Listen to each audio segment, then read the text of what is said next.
ಎಲ್ರಿಗೂ ನಮಸ್ಕಾರ. ಸುಶಿ info YouTube ಚಾನಲ್ಗೆ ಸ್ವಾಗತ. ಇವತ್ತಿನಲ್ಲಿ ನಾವು ಸ್ಟಾಫ್ ಸೆಲೆಕ್ಷನ್ ಕಮಿಷನ್ನ ಕಾಲಾಗಿರುವಂತಹ ವಿವಿಧ ಹುದ್ದೆಗಳ ಬಗ್ಗೆ ಸಂಪೂರ್ಣ ಮಾಹಿತಿಯನ್ನು ತಗೋಣ.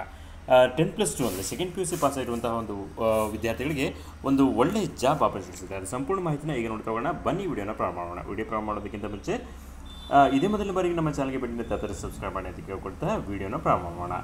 ಅಧಿಕೃತವಾದ ಸೂಚನೆ SCC ಸ್ಟಾಫ್ ಸೆಲೆಕ್ಷನ್ ಕಮಿಷನ್ನಿಂದ ಇಲ್ಲಿ ಹೊರಡಿಸ್ತಾ ಇದ್ದಾರೆ. 23/6/2025ಕ್ಕೆ ಈ ಅಧಿಸೂಚನೆ ಹೊರಡಿಸಿದೆ.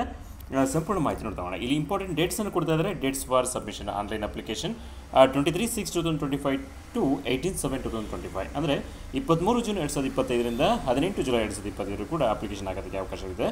ಅದರ ಲಾಸ್ಟ್ ಡೇಟ್ ಕೊಡ್ತಾ ಇದ್ದಾರೆ 18/7/2025. ಜುಲೈ 18 ಅಪ್ಲಿಕೇಶನ್ ಹಾಕೋದಕ್ಕೆ ಕೊನೆಯ ದಿನಾಂಕ. Last date and time for making online fee payment 19/7/2025 ಅಂದರೆ 19/7/2025 ಜುಲೈ 19ಕ್ಕೆ ಕೊನೆಯ ದಿನಾಂಕವಾಗಿದೆ. Dates for windows for application for correction and online payment of correction charges ಅಂತ ಕೊಡ್ತಿದ್ದಾರೆ. ಅಪ್ಲಿಕೇಶನ್ ಹಾಕುವಾಗ ಏನಾದರೂ ಮಿಸ್ಟೇಕ್ ಆಗಿದ್ರೆ ಅದು ಕರೆಕ್ಷನ್ ಮಾಡೋದಕ್ಕೆ ಅವಕಾಶ ಇದೆ ವಿತ್ ಫೀ ಪೇಮೆಂಟ್. ಅದಕ್ಕೆ 23/7/2025 ಟು 24/7/2025 ಅಂದರೆ ಜುಲೈ 23ರಿಂದ ಜುಲೈ 24 2 ದಿವಸಗಳ ಕಾಲಾವಕಾಶನ ಕೊಡ್ತಾ ಇದ್ದಾರೆ. Schedule of tier 1 examination computer based examination 8/9/2025 to 18/9/2025 ಅಂತೇಳಿ. ಅದೇ ಥರ schedule of tier 2 examination computer based ಅಂತ ಕೊಟ್ಟಿದ್ದಾರೆ. ಫೆಬ್ರವರಿ ಮಾರ್ಚ್ 2026 ಅಂತೇಳಿ. ಅಂದರೆ 2 ಹಂತಗಳಲ್ಲಿ ಪರೀಕ್ಷೆ ನಡೆಯುತ್ತೆ. ಒಂದು ಮೊದಲನೇ ಹಂತದ ಪರೀಕ್ಷೆ 8/9/2025ರಿಂದ 18/9/2025. ಅದರಲ್ಲಿ ಎಲಿಜಿಬಲ್ ಆದವರಿಗೆ ನೆಕ್ಸ್ಟ್ 2ನೇ ಎಕ್ಸಾಮ್ ನಡೆಯುತ್ತೆ.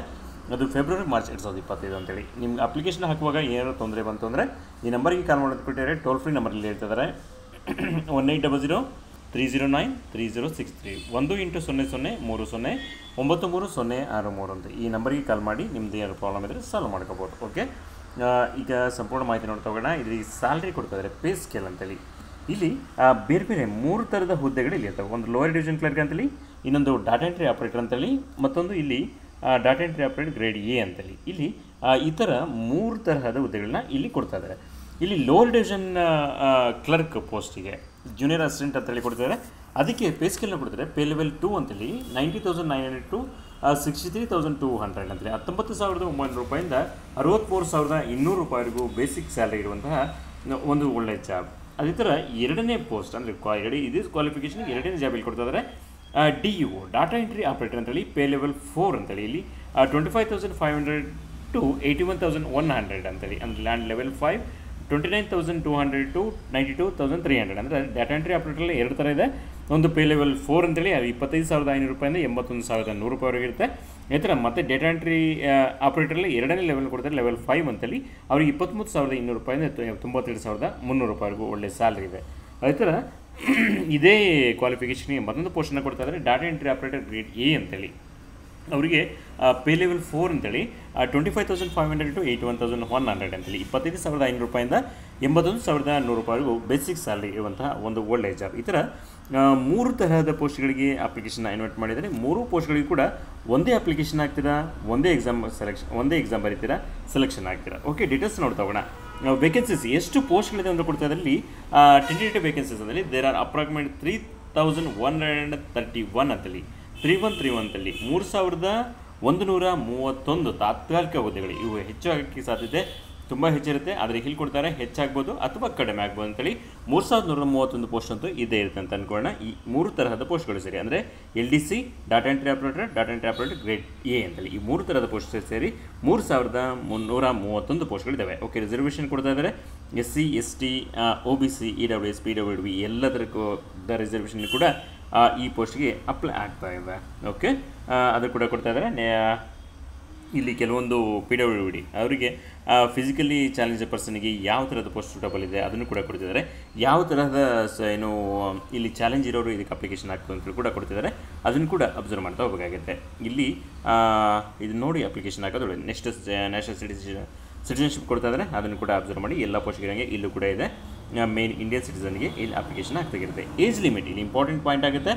ಏಜ್ ಇರಬೇಕಾಗತ್ತೆ ಅಂತೇಳಿ. ಓಕೆ, ಇಲ್ಲಿ ಕೊಡ್ತಾ ಇದ್ದಾರೆ ಮಿನಿಮಮ್ ಏಜ್ ಮತ್ತು ಮ್ಯಾಕ್ಸಿಮಮ್ ಏಜ್ ಕೊಡ್ತಾರೆ. The crucial date for age reckoning is fixed 1/1/26 in accordance with the provision DOP and TOM ಅಂತ ನಂಬರ್ ಕೊಡ್ತಾ ಇದ್ದಾರೆ. ಅಲ್ಲಿ ಏಜ್ ಲಿಮಿಟ್ ಇರಬೇಕು ಅಂತೇಳಿ. Candidates not born before 2/1/99 and not later 1/1/2008 ಅಂತೇಳಿ. ಅಂದರೆ 2/1/1999 ಮುಂಚೆ ಹುಟ್ಟಿರಬಾರ್ದು. ಅದೇ ಥರ 1/1/2008 ನಂತರ ಹುಟ್ಟಿರಬಾರ್ದು ಅಂತೇಳಿ. ಆ 2 ಡೇಟ್ಗಳು ಇಂಪಾರ್ಟೆಂಟ್ ಆಗುತ್ತೆ. ಆ 2 ಡೇಟ್ಗಳನ್ನ ಮಧ್ಯಭಾಗದಲ್ಲಿ ಹುಟ್ಟಿರೋರು ಇನ್ನೂ ಅಪ್ಲಿಕೇಶನ್ ಹಾಕೋದಕ್ಕೆ ಎಲಿಜಿಬಲ್ ಇದ್ದಾರೆ. ಅದೇ ಥರ ಅಪ್ಪರ್ ಏಜ್ ಲಿಮಿಟ್ ಇದೆ. SC/ST ಅವರಿಗೆ 5 ವರ್ಷ ಇದೆ, OBC ಅವರಿಗೆ 3 ವರ್ಷ, PWD ಅನ್ರಿಸರ್ವ್ಡ್ಗೆ 10 ವರ್ಷ ರಿಯಾಯಿತಿ ಇದೆ, PWD OBC ಅವರಿಗೆ 13 ವರ್ಷದ ರಿಯಾಯಿತಿ, PWD SC/ST ಕ್ಯಾಟಗರಿಗೆ 15 ವರ್ಷ ರಿಯಾಯಿತಿ ಇದೆ. ಎಕ್ಸ್ ಮನೆಗೆ ಇನ್ನೂ 3 ವರ್ಷ ಆಫ್ಟರ್ ಡಿಡಕ್ಷನ್ಸ್ ರೂಲ್ಸ್ ಕೊಟ್ಟಿದ್ದಾರೆ. ಅದ್ರ ಪ್ರಕಾರ ಅವರಿಗೆ ಇಲ್ಲಿ ಏಜ್ ರಿಲ್ಯಾಕ್ಸೇಷನ್ ಕೂಡ ಕೊಟ್ಟಿದ್ದಾರೆ. ಬೇರೆ ಬೇರೆ ಥರದ ರಿಲ್ಯಾಕ್ಸೇಷನ್ ಕೂಡ ಇಲ್ಲಿದೆ. ಅದನ್ನೆಲ್ಲದನ್ನು ಕೂಡ ನಾವು ನೋಡಿ ಅಪ್ಲಿಕೇಶನ್ ಹಾಕಬೇಕಾಯ್ತು. ಅಪ್ಲಿಕೇಶನ್ ಹಾಕೋದಕ್ಕಿಂತ ಮುಂಚೆ ನೀವು ಅಧಿಕೃತವಾದ ವೆಬ್ಸೈಟ್ಗೆ ಭೇಟಿ ನೀಡಿ ಅಧಿಕೃತವಾದ ನೋಟಿಫಿಕೇಷನ್ ನೋಡಿ ಅಪ್ಲಿಕೇಶನ್ ಹಾಕೋದು ಒಳ್ಳೆಯದಾಗುತ್ತೆ. ಓಕೆ, ಇಲ್ಲಿ ನೆಕ್ಸ್ಟ್ ನೋಡ್ತಾ ಹೋಗೋಣ. ನಮಗೆ ಇಂಪಾರ್ಟೆಂಟ್ ಪಾಯಿಂಟ್ ಬೇಕಾಯ್ತಲ್ಲಿ ಇಲ್ಲಿ ಕೆಲವೊಂದು ಎಕ್ಸ್ಪ್ರೆಷನ್ ಕೊಟ್ಟಿದ್ದಾರೆ. ಎಕ್ಸ್ ಮೆನ್ ಅಂದರೆ ಯಾರು ಅಂತೇಳಿ. ಓಕೆ, ಅದನ್ನು ಕೂಡ ನೋಡ್ತಾ ಹೋಗಬೇಕಾಗತ್ತೆ. ಇದೆಲ್ಲದೂ ಕೂಡ ನೋಡಿಕೊಂಡು ಅಪ್ಲಿಕೇಶನ್ ಹಾಕೋಬೇಕಾಗುತ್ತೆ. Process for certification, format of certification ಅಂತ ಕೊಟ್ಟಿದ್ದಾರೆ. ಅಂದರೆ ನಾವು ಕೆಲವೊಂದು ಅಪ್ಲಿಕೇಶನ್ ಹಾಕೋದಕ್ಕೆ ದಾಖಲೆಗಳನ್ನು ಮಾಡಬೇಕಾಗುತ್ತೆ ಸರ್ಟಿಫಿಕೇಟ್ಸಲ್ಲಿ. ಅದು ಯಾವ ತರಹದ ಫಾರ್ಮ್ಯಾಟಲ್ಲಿ ಇರಬೇಕಾಗುತ್ತೆ, ಯಾವ ಸರ್ಟಿಫಿಕೇಟನ್ನು ಮಾಡಬೇಕಾಗುತ್ತೆ ಅದೆಲ್ಲದನ್ನು ಕೂಡ ಕೈಲಿ ಕೊಡ್ತಾ ಇದ್ದಾರೆ. ಯಾಕೆಂದರೆ ನಾವು OBC ಕ್ಯಾಟಗರಿ ಅಂತ ಅಂದ್ಕೊಂಡು OBC ಕ್ಯಾಟಗರಿಗೆ ನಾವು ಸ್ಟೇಟಲ್ಲಿ ಮಾಡಿಸಿರುವಂತಹ ಇತರೆ ಹಿಂದುಳಿದವರುಗಳ ಪ್ರಮಾಣ ಪತ್ರವನ್ನು ಹಾಕ್ತೀವಿ. ಆದರೆ ಅದು ಅಪ್ಲೈ ಆಗಲ್ಲ. OBC ಸರ್ಟಿಫಿಕೇಟ್ ಅಂತಲೇ ಬೇರೆದಿರುತ್ತೆ. ಆ ಸರ್ಟಿಫಿಕೇಟನ್ನು ಮಾಡಿಸಿ ಅಪ್ಲಿಕೇಶನ್ ಹಾಕಬೇಕಾಗುತ್ತೆ. ಅದು ಕೂಡ ಇಂಪಾರ್ಟೆಂಟ್ ಆಗುತ್ತೆ. ಈ ತರಹ ಬೇರೆ ಬೇರೆ ಸರ್ಟಿಫಿಕೇಟ್ ಇಲ್ಲಿ ಇರ್ತವೆ. ಆ ಸರ್ಟಿಫಿಕೇಟ್ ಹೇಗಿರಬೇಕು ಅವೆಲ್ಲವೂ ಕೂಡ ಇಲ್ಲಿ ಕೊಡ್ತಾ ಇದ್ದಾರೆ. ಅದನ್ನು ನೀವು ನೋಡ್ಕೊಂಡು ಹೋಗಬೇಕಾಗುತ್ತೆ. ಇಲ್ಲಿ ನೆಕ್ಸ್ಟ್ ಇಂಪಾರ್ಟೆಂಟ್ ಪಾಯಿಂಟಿಗೆ ಬರ್ತಾ ಇದ್ದೀವಿ. ಎಸೆನ್ಷಿಯಲ್ ಎಜುಕೇಷನಲ್ ಕ್ವಾಲಿಫಿಕೇಷನ್ ಅಂತೇಳಿ ಆ್ಯಸ್ ಅನ್ 1/1/2026 ಅಂತೇಳಿ. ಅಂದರೆ ನಿಮಗೆ ಅವಶ್ಯಕ ವಿದ್ಯಾರ್ಹತೆ ಅಂತೇಳಿ. ಇಲ್ಲಿ ವಿದ್ಯಾರ್ಹತೆ ಏನೇನು ಇರಬೇಕಾಗುತ್ತೆ ನೋಡ್ತಾ ಹೋಗೋಣ. For data entry operator DEO DEO grade A in ministry of consumer affairs, food and public distribution, ministry of culture and staff selection commission 12th standard pass in science stream with mathematics as subject from recognised board or equivalent ಅಂತೇಳಿ. ಅಂದರೆ ಇಲ್ಲಿ data entry operator 2-3 ಥರ ಅಲ್ಲಿ ಕೊಡ್ತಾ ಇರಲ್ಲ. ಅದರಲ್ಲಿ data entry operator grade A ಅಂತೇಳಿ ಕೊಟ್ಟಿದ್ದಾರೆ. ಅಲ್ಲಿ ಮಿನಿಸ್ಟ್ರಿ ಆಫ್ ಕನ್ಸ್ಯೂಮರ್ ಅಫೇರ್ಸಿಗೆ food and public distribution, ministry of culture and staff selection commission. ಇಲ್ಲಿಗೆ ನೀವು ಡಾಟಾ ಎಂಟ್ರಿ ಆಪರೇಟರ್ ಆಗಿ ಸೆಲೆಕ್ಟ್ ಆಗಬೇಕಂದ್ರೆ ನೀವು 12th ಸ್ಟ್ಯಾಂಡರ್ಡಲ್ಲಿ ಸೈನ್ಸ್ ಸ್ಟ್ರೀಮಲ್ಲಿ ಪಾಸ್ ಆಗಿರಬೇಕಾಗುತ್ತೆ. With mathematics as subject from a recognised board or equivalent ಅಂತೇಳಿ. ಅಂದರೆ ನೀವು PUC ಪಾಸ್ ಆಗಿರ್ತೀರಾ, PUCಲಿ ನೀವು ಮ್ಯಾಥಮೆಟಿಕ್ಸ್ ಅನ್ನೋ ಸಬ್ಜೆಕ್ಟ್ ಜೊತೆಲೇ ಸೈನ್ಸ್ ಸ್ಟ್ರೀಮಲ್ಲಿ ಪಾಸ್ ಆಗಿರಬೇಕಾಗುತ್ತೆ. ಇದು ಇಂಪಾರ್ಟೆಂಟ್ ಪಾಯಿಂಟ್ ಆಗುತ್ತೆ. ಓಕೆ, ಅದೇ ಥರ ಎರಡನೇ ಥರದ ಕ್ವಾಲಿಫಿಕೇಷನ್ ಕೊಡಿದ್ದಾರೆ. For LDC by JSA and DEO by DEO grade A except DEO in department ministry mentioned in at para 1 and para 8.1 above ಅಂತೇಳಿ. ಅಂದರೆ ಮೇಲ್ತಿಳಿಸಂತ ಬಿಟ್ಟು ಬೇರೆ ಡಿಪಾರ್ಟ್ಮೆಂಟಿಗೆ ನೀವು ಡಾಟಾ ಎಂಟ್ರಿ ಆಪರೇಟರ್ ಆಗಿ ಸೆಲೆಕ್ಟ್ ಆಗ್ತೀರಾ ಅಥವಾ LDC ಜೂನಿಯರ್ ಅಸಿಸ್ಟೆಂಟ್ ಆಗಿ ಸೆಲೆಕ್ಟ್ ಆಗ್ತೀರಾ ಅಂತ ಅಂದ್ಕೊಂಡ್ರೆ ಅಲ್ಲಿಗೆ ನಿಮ್ಮ ಕ್ವಾಲಿಫಿಕೇಷನ್ LDC ಆಗಿ ಸೆಲೆಕ್ಟ್ ಆಗೋದಕ್ಕೆ ಕ್ವಾಲಿಫಿಕೇಷನ್ ಕೊಡ್ತಾ ಇದ್ದಾರೆ. Candidate must have 12th standard or equivalent examination from recognised board or university ಅಂತೇಳಿ. ಅಂದರೆ ನೀವು 12th ಸ್ಟ್ಯಾಂಡರ್ಡ್ ಪಾಸ್ ಆಗಿರಬೇಕಾಗುತ್ತೆ. ಅದು ನಿಮ್ಮ ಆರ್ಟ್ಸ್, ಸೈನ್ಸ್, ಕಾಮರ್ಸ್ ಯಾವ್ದು ಬೇಕಾದ್ರೂ ಆಗಿರ್ಬೋದು. ಅದು ರೆಕಗ್ನೈಸ್ಡ್ ಯೂನಿವರ್ಸಿಟಿ ಬೋರ್ಡಲ್ಲಿ ಪಾಸ್ ಆಗಿರಬೇಕಾಗುತ್ತೆ. PUC ಪಾಸ್ ಆಗಿದ್ದರೆ ನೀವು LDC ಲೋವರ್ ಡಿವಿಷನ್ ಕ್ಲರ್ಕ್ ಅಥವಾ JSA ಅಥವಾ DEO ಆಗೋದಕ್ಕೆ ಅವಕಾಶ ಇಲ್ಲಿ ಕೊಡ್ತಾರೆ. ನೀವು PUC ಪಾಸ್ ಆಗಿರಬೇಕಾಗಿದೆ. The candidate who have appeared in their 12th standard or equivalent examination can also apply. However they must process essential qualification on or before cut off date that is 1/1/2026 ಅಂತೇಳಿ. ಅಂದರೆ ಈಗ already PUC ಎಕ್ಸಾಮ್ಗೆ appear ಆಗ್ತಿರೋ ಅಂಥವ್ರು ಕೂಡ exam ಬರೆಯೋದಕ್ಕೆ ಅವಕಾಶ ಇದೆ ಇಲ್ಲಿ. ಆದರೆ ಒಂದು ರೂಲ್ಸನ್ನು ಕೊಡ್ತಾ ಇದ್ದಾರೆ. ಅವರು 1/1/2026 ಅವ್ರ ಕ್ವಾಲಿಫಿಕೇಷನ್ ಕಂಪ್ಲೀಟ್ ಆಗಬೇಕು. 1/1/2026 ನಿಮ್ಮ PUC ಪಾಸ್ ಆಗುತ್ತೆ ಅಂತ ಅಂದ್ಕೊಂಡ್ರೆ ನೀವು ಅಪ್ಲಿಕೇಶನ್ ಹಾಕೋದಕ್ಕೆ ಎಲಿಜಿಬಲ್ ಇರ್ತೀರಾ. ಎಕ್ಸಾಮ್ ಬರೆಯೋದಕ್ಕೂ ಕೂಡ ಅವಕಾಶ ಇಲ್ಲಿರುತ್ತೆ. ನೀವು ಸೆಲೆಕ್ಟ್ ಆದರೂ ಕೂಡ ಆಗ್ಬೋದು. ಓಕೆ, ಈ ಥರ ಇಲ್ಲಿ ಕೊಡ್ತಾ ಇದ್ದಾರೆ. ಇಲ್ಲಿ UGC ರೂಲ್ಸಲ್ಲಿ ಯಾವ ಥರ ಬರುತ್ತೆ, ಎಜುಕೇಷನ್ ಕ್ವಾಲಿಫಿಕೇಷನ್ಗೆ ಇಲ್ಲೆಲ್ಲ ಕೊಟ್ಟಿದ್ದಾರೆ. ಅದನ್ನು ಕೂಡ ನೋಡ್ತಾ ಹೋಗ್ಬೇಕು. ಹೌ ಟು ಅಪ್ಲೈ, ಇದು ಕೂಡ ಇಂಪಾರ್ಟೆಂಟ್ ಪಾರ್ಟ್ ಆಯಿತಾ. ಹೇಗೆ ಅಪ್ಲೈ ಮಾಡೋದು ಅಂತೇಳಿ ನಮ್ಮದ್ರ ಕ್ವಾಲಿಫಿಕೇಷನ್ ಇದೆ, ಎಲ್ಲದೂ ಕೂಡ ಇದೆ. ಹೇಗೆ ಅಪ್ಲೈ ಮಾಡೋದು ಅಂತೇಳಿ. Application must be submitted only in the online mode at the new website SSC head quarter that is https://ssc.gov.in ಅಂತೇಳಿ. ಅಂದರೆ ನೀವು ಅಪ್ಲಿಕೇಶನ್ ಆನ್ಲೈನ್ ಮೂಲಕ ಮಾತ್ರ ಹಾಕಬೇಕಾಗುತ್ತೆ. ಅದಕ್ಕೆ ವೆಬ್ಸೈಟ್, ಹೊಸ ವೆಬ್ಸೈಟ್ ವಿಳಾಸವನ್ನು ಕೊಡ್ತಾ ಇದ್ದಾರೆ. https://ssc.gov.in ಅಂತೇಳಿ. R through my SSC mobile application ಅಂತೇಳಿ. ನೀವು ಗೂಗಲ್ ಪ್ಲೇ ಸ್ಟೋರಲ್ಲಿ ಹೋಗಿ ಮೈ SSC ಅಂತ ಆ್ಯಪನ್ನು ಡೌನ್ಲೋಡ್ ಮಾಡ್ಕೊಂಡ್ರೆ ಆ ಆ್ಯಪ್ ಮುಖಾಂತರ ಕೂಡ ಅಪ್ಲಿಕೇಶನ್ ಹಾಕೋದಕ್ಕೆ ಅವಕಾಶ ಇದೆ. ನೀವು ಗೊತ್ತಿದ್ದರೆ ಮೊಬೈಲಲ್ಲೂ ಕೂಡ ಅಪ್ಲೈ ಮಾಡ್ಕೊಂಡು ಹೋಗಬೇಕಾಗಿದೆ. ಅಲ್ಲಿ ಒನ್ ಟೈಮ್ ರಿಜಿಸ್ಟ್ರೇಷನ್ ಅಂತ ಆಗುತ್ತೆ. ಆ ರಿಜಿಸ್ಟ್ರೇಷನ್ ನೀವು ಒನ್ ಟೈಮ್ ರಿಜಿಸ್ಟ್ರೇಷನ್ ಆಗಿದ್ದರೆ ಲಾಗಿನ್ ಆಗ್ಬೋದು. ಅಕಸ್ಮಾತ್ ಹೊಸದಾಗಿ ರಿಜಿಸ್ಟ್ರೇಷನ್ ಮಾಡ್ಕೊಡ್ತಿದ್ದಾರೆ, ಒನ್ ಟೈಮ್ ರಿಜಿಸ್ಟ್ರೇಷನ್ ನಂಬರ್ ಬರುತ್ತೆ. ಆ ರಿಜಿಸ್ಟ್ರೇಷನ್ ನಂಬರ್ಗೆ ನೀವು ಲಾಗಿನ್ ಆಗ್ತೀರಾ. ಲಾಗಿನ್ ಆಗಿ ನೀವು ಅಪ್ಲಿಕೇಶನ್ ಹಾಕ್ಬೋದಾಗುತ್ತೆ. ಸಾಧ್ಯವಾದರೆ ಮುಂದಿನ ವಿಡಿಯೋದಲ್ಲಿ ನೀವು ಹೇಗೆ ಅಪ್ಲೈ ಮಾಡಬೇಕು ಅನ್ನೋದನ್ನು ಕೂಡ ಚರ್ಚೆ ಮಾಡ್ತಾ ಹೋಗೋಣ. ಓಕೆ, ಹೇಗೆ ಅಪ್ಲಿಕೇಶನ್ ಹಾಕೋದು, ಮೊಬೈಲ್ ಮೂಲಕ ಹೇಗೆ ಹಾಕೋದು, ಒನ್ ಟೈಮ್ ರಿಜಿಸ್ಟ್ರೇಷನ್ನ ಹೇಗೆ ಮಾಡ್ಕೊಳ್ಳೋದು ಅವೆಲ್ಲವನ್ನು ಕೂಡ ನಾವು ಮುಂದಿನ ವಿಡಿಯೋದಲ್ಲಿ ಸಾಧ್ಯವಾದರೆ ನೋಡ್ತಾ ಹೋಗೋಣ. ಓಕೆ, ನೆಕ್ಸ್ಟ್ ಪಾಯಿಂಟ್ ಬರ್ತಾ ಇದರಲ್ಲಿ ಅಪ್ಲಿಕೇಶನ್ ಫೀಸ್ ಎಷ್ಟಿದೆ ಅಂತೇಳಿ. ಅಂದರೆ ನೀವು ಅಪ್ಲಿಕೇಶನ್ ಫೀಸ್ ಎಷ್ಟು ಕಟ್ಟಬೇಕಾಗುತ್ತೆ ಇಲ್ಲಿ ನೋಡ್ತಾ ಹೋಗೋಣ. ಇಲ್ಲಿ application fee payable at ₹100 only ಅಂತ ಕೊಡ್ತಿದ್ದಾರೆ. ನೀವು ₹100 ಶುಲ್ಕನ ಪಾವತಿಸಬೇಕಾಗುತ್ತೆ. ಕಂಟಿನ್ಯೂ ಮಾಡ್ತಾ ಇದ್ದಾರೆ. ಕೆಲವೊಬ್ಬರಿಗೆ ಫೀಸಲ್ಲಿ ರಿಯಾಯಿತಿ ಇದೆ. Women candidates and candidate belongs to scheduled caste, scheduled tribes, persons with benchmark disability and ex-servicemen eligible for reservation are exempted from the payment of fee ಅಂತೇಳಿ. ಅಂದರೆ ನಿಮಗೆ ಅರ್ಜಿ ಶುಲ್ಕದಿಂದ ಸಂಪೂರ್ಣ ವಿನಾಯಿತಿಯನ್ನು ಕೊಡ್ತಾ ಇದ್ದಾರೆ. ಯಾರಿಗೆ? ಎಲ್ಲ ಕ್ಯಾಟಗರಿಯ ವುಮೆನ್ ಕ್ಯಾಂಡಿಡೇಟ್ಸ್, ಅವರು SC ST general EWS PWD ಯಾರು ಬೇಕಾರಾಗಬಹುದು, ಎಲ್ಲ ಕ್ಯಾಂಡಿಡೇಟ್ಸ್ ವುಮೆನ್ ಕ್ಯಾಂಡಿಡೇಟ್ಗೆ ಅರ್ಜಿ ಶುಲ್ಕದಿಂದ ಸಂಪೂರ್ಣ ವಿನಾಯಿತಿ ಇದೆ. ಅದ್ರ ಜೊತೆಲಿ SC ಕ್ಯಾಟಗರಿ, ಶೆಡ್ಯೂಲ್ಡ್ ಕ್ಯಾಸ್ಟ್ ಕ್ಯಾಟಗರಿಯ ವುಮೆನ್ ಮೆನ್ ಎಲ್ಲರಿಗೂ ಕೂಡ ರಿಯಾಯಿತಿ ಇದೆ. ಮತ್ತು ಶೆಡ್ಯೂಲ್ಡ್ ಟ್ರೈಬ್ ಕ್ಯಾಟಗರಿ ಕೂಡ ರಿಯಾಯಿತಿ ಇದೆ. Person with benchmark disability PWD ಅಂತ ಹೇಳ್ತೀವಿ, ಫಿಸಿಕಲಿ ಚಾಲೆಂಜ್ ಪರ್ಸನ್ ಅವರಿಗೂ ಕೂಡ ರಿಯಾಯಿತಿ ಇದೆ, ವಿನಾಯಿತಿ ಕೊಡ್ತಾ ಇದ್ದಾರೆ. ಎಕ್ಸರ್ಸ್ಮೆನ್ ಕ್ಯಾಂಡಿಡೇಟ್ ಕೂಡ ವಿನಾಯಿತಿಯನ್ನು ಕೊಡ್ತಾರೆ. ಇವರು ಯಾವುದೇ ಶುಲ್ಕವನ್ನು ಪಾವತಿಸಂಗಿಲ್ಲ. ಆದರೆ ಅಪ್ಲಿಕೇಶನ್ ತಪ್ಪಾದರೆ ಕರೆಕ್ಷನ್ ಮಾಡೋದಕ್ಕೆ ಎಲ್ಲರೂ ಫೀಸ್ ಕಟ್ಟಲೇಬೇಕು. ಅದು ಕೂಡ ನೆನಪಲ್ಲಿ, ಅಪ್ಲಿಕೇಶನ್ ತಪ್ಪು ಹಾಕಿದಾಗೆ ನೀವು ಅಪ್ಲಿಕೇಶನ್ ಹಾಕಬೇಕಾಗುತ್ತೆ. Fee can be paid online through ಭೀಮ್ UPI, net banking or by using Visa, Mastercard, Maestro, RuPay, debit card ಅಂತೇಳಿ. ಅಂದರೆ ನೀವು ಆನ್ಲೈನ್ ಮೂಲಕ ಪಾವತಿನ ಮಾಡಬೇಕಾಗುತ್ತೆ. ಮೇಲ್ಗಳು ಕೂಡ ಗೊತ್ತಿರಂಗೆ ನೀವೆಲ್ಲರೂ ಕೂಡ ಫೋನ್ಪೇ, ಗೂಗಲ್ ಪೇ ಯೂಸ್ ಮಾಡ್ತಿದ್ದೀರಾ, ಅದ್ರ ಮೂಲಕ ನೀವು ಅಪ್ಲಿಕೇಶನ್ ಹಾಕ್ಬೋದು. ಅಥವಾ ನಿಮ್ಮ ಹತ್ರ ATM ಕಾರ್ಡ್ ಇದೆ, ಅದ್ರ ಮೂಲಕ ಕೂಡ ಅಪ್ಲಿಕೇಶನ್ ಹಾಕ್ಬೋದು. ಯಾವುದೇ ಕಾರಣಕ್ಕೂ ಕೂಡ ನೀವು ಬ್ಯಾಂಕಿಗೆ ಹೋಗಿ ಫೀಸ್ ಕಟ್ಟೋಕ್ಕಾಗಲ್ಲ, ಅಥವಾ ಮನಿ ಆರ್ಡ್ರ್ ಈ ಥರ ಬೇರೆ ಯಾವ ಮೂಲಕನೂ ಕೂಡ ನೀವು ಅಪ್ಲಿಕೇಶನ್ನ ಫೀಸನ್ನು ಕಟ್ಟೋದಕ್ಕೆ ಸಾಧ್ಯ ಆಗಲ್ಲ. Online fee can be paid by candidates up to 19/7/2025 up to 23 hours ಅಂತೇಳಿ ಕೊಟ್ಟಿದ್ದಾರೆ. ಅಂದರೆ 19 ಜುಲೈ 2025 ಕೂಡ ನೀವು ಅಪ್ಲಿಕೇಶನ್ ಫೀಸನ್ನು ಕಟ್ಟೋದಕ್ಕೆ ಅವಕಾಶ ಇದೆ, ರಾತ್ರಿ 11 ಗಂಟೆವರೆಗೂ ಕೂಡ.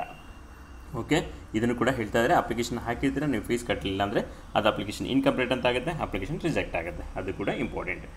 Window for application form correction 23/7/2025 to 24/7/2025. ಅಂದರೆ ನಿಮಗೆ 2 ದಿವಸಗಳ ಕಾಲಾವಕಾಶ ಕೊಟ್ಟಿದ್ದಾರೆ ಅಪ್ಲಿಕೇಶನ್ ಕರೆಕ್ಷನ್ ಮಾಡೋದಕ್ಕೆ. ತಪ್ಪಾಗಿದ್ದರೆ ಕರೆಕ್ಷನ್ ಮಾಡೋದಕ್ಕೆ ಅವಕಾಶ ಕೊಟ್ಟಿದ್ದಾರೆ. ಅದು ಕೂಡ ಇಲ್ಲಿ ನೆನಪಿಲ್ಲಿ, ಅಪ್ಲಿಕೇಶನ್ ಕರೆಕ್ಷನ್ ಮಾಡೋದಕ್ಕೆ ಎಲ್ಲರಿಗೂ ಕೂಡ ಫೀಸ್ ಇರುತ್ತೆ.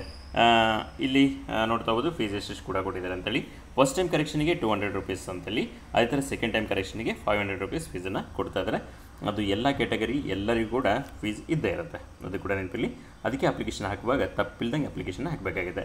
ಸೆಂಟರ್ ಆಫ್ ಎಕ್ಸಾಮಿನೇಷನ್ ಎಲ್ಲೆಲ್ಲ ನಡೆಯುತ್ತೆ ಅಂತ ಕೂಡ ಕೊಡ್ತಿದ್ದಾರೆ. ಇದು ದೇಶದ ಎಲ್ಲ ರಾಜ್ಯದ ಎಲ್ಲ ಭಾಗಗಳಲ್ಲಿ ಕೂಡ ಎಕ್ಸಾಮ್ ನಡೀತಾ, ಅಂದರೆ ದೇಶದ ಬೇರೆ ಬೇರೆ ರಾಜ್ಯಗಳಲ್ಲಿ ಬೇರೆ ಬೇರೆ ವಿಭಾಗಗಳಲ್ಲಿ ನಡೀತಾ ಹೋಗುತ್ತೆ. ಅದನ್ನು ಕೂಡ ನೋಡ್ತಾ ಹೋಗ್ಬೋದು. ನಾವು ಇಂಪಾರ್ಟೆಂಟ್ಲಿ ಕರ್ನಾಟಕ ರೀಸನಲ್ಲಿ ಎಲ್ಲಿ ಎಕ್ಸಾಮ್ ನಡೆಯುತ್ತೆ ನೋಡ್ತಾ ಹೋಗೋಣ. ಇಲ್ಲಿ ಕರ್ನಾಟಕ ರೀಸನಲ್ಲಿ KKR ಅಂತೇಳಿ, ಕೇರಳ ಕರ್ನಾಟಕ ರೀಸನ್ದಲ್ಲಿ ಕೊಟ್ಟಿದ್ದಾರೆ. ಇಲ್ಲಿ ಬೆಳಗಾವಿ, ಬೆಂಗಳೂರು, ಹುಬ್ಬಳ್ಳಿ, ಕಲಬುರಗಿ, ಮಂಗಳೂರು, ಮೈಸೂರು, ಶಿವಮೊಗ್ಗ, ಉಡುಪಿ, ಎರ್ನಾಕುಲಂ, ಕೊಲ್ಲಂ, ಕೊಟ್ಟಾಯಂ, ಕೋಝಿಕೋಡ್, ತ್ರಿಶೂರ್, ತಿರುವನಂತಪುರಂ, ಕಣ್ಣೂರು, ಕರಾವತಿ ಅಂತೇಳಿ ಇಲ್ಲಿ ಕೇರಳ ಕರ್ನಾಟಕ ರೀಸನ್ಲಿ ಇಷ್ಟು ಸೆಂಟ್ರಲ್ ಎಕ್ಸಾಮ್ ನಡೆಯುತ್ತೆ. ಇಲ್ಲಿ ಕರ್ನಾಟಕದಲ್ಲಿ ನಾವು ನೋಡ್ತಾ ಇದ್ದರೆ ಬೆಳಗಾವಿ, ಬೆಂಗಳೂರು, ಹುಬ್ಬಳ್ಳಿ, ಗುಲ್ಬರ್ಗ, ಮಂಗಳೂರು, ಮೈಸೂರು, ಶಿವಮೊಗ್ಗ ಮತ್ತು ಉಡುಪಿ ಇಷ್ಟು ಸೆಂಟರ್ಗಳಲ್ಲಿ ಎಕ್ಸಾಮ್ ನಡೆಯುತ್ತೆ. ಎಕ್ಸಾಮ್ ಆನ್ಲೈನ್ ಕಂಪ್ಯೂಟರ್ ಬೇಸ್ಡ್ ಎಕ್ಸಾಮಿನೇಷನಲ್ಲಿ ಆಲ್ರೆಡಿ ಕೊಟ್ಟಿದ್ದಾರೆ, ಅದು ಕೂಡ ನಿಮಗೆ ನೆನಪಿರಲಿ. ಓಕೆ, ಕಂಪ್ಯೂಟರಲ್ಲಿ ತುಂಬ ಈಸಿಯಾಗಿ ಎಕ್ಸಾಮ್ನ ಅಟೆಂಡ್ ಮಾಡ್ಬೋದು, ಅದ್ರ ಬಗ್ಗೆ ಯಾವುದೇ ಥರದ ಭಯ ಬೇಡ. ಓಕೆ, ಈ ಥರ ಬೇರೆ ಬೇರೆ ಸೆಂಟರ್ಸ್ ಕೂಡ ಕೊಡ್ತಾ ಇದ್ದಾರೆ, ಅಲ್ಲಿ ಕೂಡ ನೋಡ್ತಾ ಹೋಗೋದಾಗುತ್ತೆ. ಸ್ಕೀಮ್ ಆಫ್ ಎಕ್ಸಾಮಿನೇಷನ್ ಕೊಟ್ಟಿದ್ದಾರೆ. The computer based examination be conducted 2 tiers as indicated below. Tyre 1, tyre 2 ಅಂತೇಳಿ, ಅಂದರೆ 2 ಹಂತಗಳ ಪರೀಕ್ಷೆ ನಡೆಯುತ್ತೆ. ಮೊದಲನೇ ಹಂತ ಮತ್ತು ಎರಡನೇ ಹಂತ ಅಂತೇಳಿ. ಆ ಮೊದಲನೇ ಹಂತದಲ್ಲಿ ಎಲಿಜಿಬಲ್ ಆದವರಿಗೆ ಎರಡನೇ ಹಂತದ ಅವಕಾಶವನ್ನು ಕೊಡ್ತಾರೆ. ಆ ಎರಡನೇ ಹಂತದ ಅವಕಾಶದಲ್ಲಿ ನೀವು ನೆಕ್ಸ್ಟ್ ಸೆಲೆಕ್ಟ್ ಆಗ್ತಾ ಹೋಗ್ತೀರಾ. ಓಕೆ, ಸಬ್ಜೆಕ್ಟನ್ನು ಕೊಡ್ತಾರೆ. ಜನರಲ್ ಇಂಗ್ಲೀಷ್ ಅಂತೇಳಿ, ಆಮೇಲೆ ಜನರಲ್ ಇಂಟೆಲಿಜೆನ್ಸ್ ಅಂತೇಳಿ, ಕ್ವಾಂಟಿಟೇಟಿವ್ ಆಪ್ಟಿಟ್ಯೂಡ್ ಅಂತೇಳಿ, ಜನರಲ್ ಅವೇರ್ನೆಸ್ ಅಂತೇಳಿ ಇಷ್ಟು ಕೂಡ ಎಕ್ಸಾಮ್ಗೆ ಸಿಲೆಬಸ್ ಇರುತ್ತೆ. 60 minutes ಟೈಮ್ ಇರುತ್ತೆ. ಆಯಿತಾ, ನೀವು ಸ್ಕ್ರೈಬನ್ನು ಯೂಸ್ ಮಾಡ್ಕೊಳ್ತಿದ್ರೆ ಅವರಿಗೆ 80 minutes ಅವ್ರಿಗೆ ಅವಕಾಶ ಕೊಡ್ತಾ ಇದ್ದಾರೆ.